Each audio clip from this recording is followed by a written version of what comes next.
الحمدللہ رب العالمین والصلاة والسلام علی رسولہ الکریم وعلی آلہ صحابہ واہل بیتہ اجمعین الی یوم الدین۔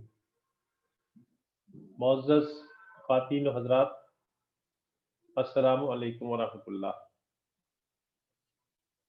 آج کا ہمارا عنوان ہے شعوری ایمان۔ جیسا کہ آپ کو معلوم ہے، ہم 3 محاذ پر کام کر رہے ہیں۔ نمبر 1، اپنی تربیت یا اپنا تزکیہ۔ نمبر 2، امت کی اصلاح۔ اور نمبر 3، ملک کی تعمیر۔ ہم اس سے پہلے تفصیل کے ساتھ اپنی تربیت کے تعلق باللہ، فکر خاندان اور ترجیح آخرت پر گفتگو کر چکے ہیں۔ ہمارا دوسرا جو عنوان ہے امت کی اصلاح، اس میں ہم امت کی شان پر گفتگو کر چکے ہیں، اور آج ہم اس کا دوسرا جو نقطہ ہے وہ شعوری ایمان، اس پر ہم گفتگو انشاءاللہ کریں گے۔ امت کے اندر جو سب سے بڑا مرض اس وقت ہے وہ یہ ہے کہ امت کے اندر غیر شعوری ایمان ہے، اور ہونا چاہیے کہ وہ شعور ایمان ہو، اس ایمان کے اندر شعور ہو۔ لیکن ہمارا ایمان تو ہے، یہ اللہ کا بڑا فضل ہے، مگر یہ ہمارا ایمان خاندانی ایمان ہے۔ اس خاندانی ایمان میں وہ انٹلیکچول ایلیمنٹ نہیں ہوتا ہے، وہ شعور نہیں ہوتا ہے۔ آپ کہہ سکتے ہیں کہ یہ قانونی ایمان ہوتا ہے۔ اسے ہم فقہی لفظ سے بھی تعبیر کر سکتے ہیں۔ اسے ہم یہ بھی کہہ سکتے ہیں کہ یہ ہمارا زبانی ایمان ہے۔ اس کو ہم نام کا ایمان بھی رکھ سکتے ہیں، اس کو ہم دنیاوی ایمان بھی کہہ سکتے ہیں، اس کو ہم ظاہری ایمان سے بھی منسوب کر سکتے ہیں۔ لیکن جو حقیقی ایمان ہے، جو قلبی ایمان ہے، جو ایمان اللہ اس کے رسول کو مطلوب ہے، جو ایمان جہنم سے بچا سکتا ہے، جس ایمان کے اندر یہ طاقت ہے کہ وہ اللہ کی رضا کو پہنچ سکتا ہے، جس ایمان کے اندر یہ قوت ہے کہ اس کے ذریعے انسان کی زندگی میں انقلاب آ سکتا ہے، اس کے سیرت و کردار اسلامی ہو سکتے ہیں، وہی اصل ایمان ہے، اور وہ دل کے اندر رہتا ہے۔ جیسا کہ آپ کو معلوم ہے کہ ایمان کی تعریف یہ ہے کہ انبیاء علیہ الصلوۃ والسلام نے جو غیب کی باتیں بتائی ہیں، ان کی دل سے تصدیق کرنا اور زبان سے اس کی شہادت دینا، یہ ایمان ہے۔ تو ایمان کا ایک پہلو ہے دل سے تصدیق، اور دوسرا ہے زبان سے اس کی شہادت دینا۔ یہ دونوں ضروری ہیں، مگر ہو یہ رہا ہے کہ ہم زبان سے شہادت تو دے رہے ہیں، لیکن قلب اس کی تصدیق نہیں کر رہا ہے۔ اس کیفیت کی ایک بڑی حسین تعبیر قرآن کے اندر آئی ہے، جہاں فرمایا گیا ہے کہ قالت الاعراب آمنا قل لم تؤمنوا ولکن قولوا اسلمنا ولما يدخل الایمان فی قلوبکم، کہ یہ اعراب یہ کہتے ہیں، یہ دیہاتی یہ کہتے ہیں کہ ہم ایمان لائے۔ تو آپ کہہ دیجئے کہ آپ ایمان نہیں لائے ہیں، بلکہ آپ مطیع ہو گئے ہیں، آپ نے مجبوراً سرنڈر کر دیا ہے۔